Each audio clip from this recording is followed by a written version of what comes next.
For you tonight here on Weekend Prime, so do keep me company for the next 1 hour as we bring you up to date with the headlines. Once again, thank you for joining us. Now tonight, as families struggle to put at least a single meal on the table, school principals have to go back to the drawing board and take the difficult test of their time due to delayed capitation, shrinking funds and scarce food commodities, making it difficult for many public secondary schools to feed students. As the Shadrach Committee reports, school principals have been forced to do food rationing, review the school diet, and in some cases do away with some meals in order to get by with the little resources available. Under Free Day Secondary Education Program, the government fully takes care of tuition fee for learners in public secondary schools by paying 22,244 shillings per year. On their part, parents are supposed to take care of extra costs, such as food and other boarding requirements. However, financial challenges occasioned by delayed capitation and parents not paying school fees on time continue to affect running of schools. At Keberigo High School in Nyamira County, the school principal Clement Nyangacha says he had to reorganize the feeding program in order to make do with the little available. Using more of vegetables than the beans.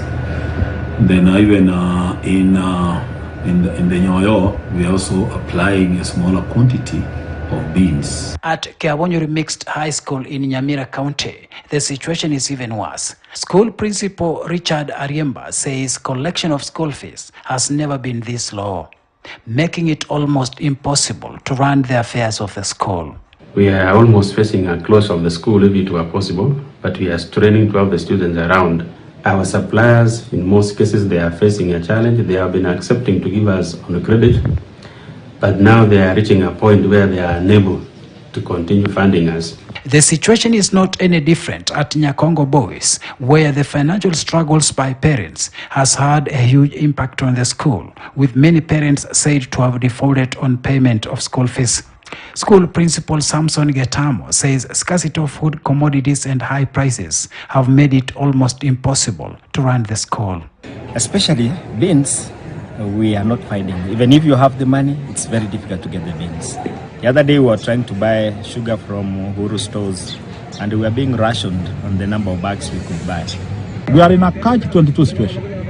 Very hard, very difficult, but we are praying that sooner or later the government releases the capitation so that our schools are able to run. Otherwise, going beyond the month of May, going forward without capitation, I can say schools may find it a big challenge, because this will be a third or fourth month without salaries for workers. And cognizant of how the situation will interfere with the schools, head teachers have had to dialogue with students with a view to forestalling any possible unrest in the affected schools.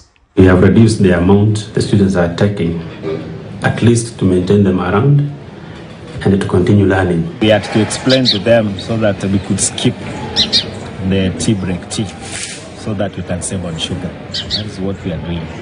They're mature enough, we tell them, now because of this situation in which we are, we cannot use maybe beans as we've been using.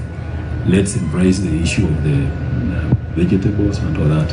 Then the boys understand, because if we change suddenly without telling them, then what will happen is that it will bring chaos in school. A few days ago, Education Cabinet Secretary Ezekiel Machogo undertook to ensure that schools receive capitation by the end of this week.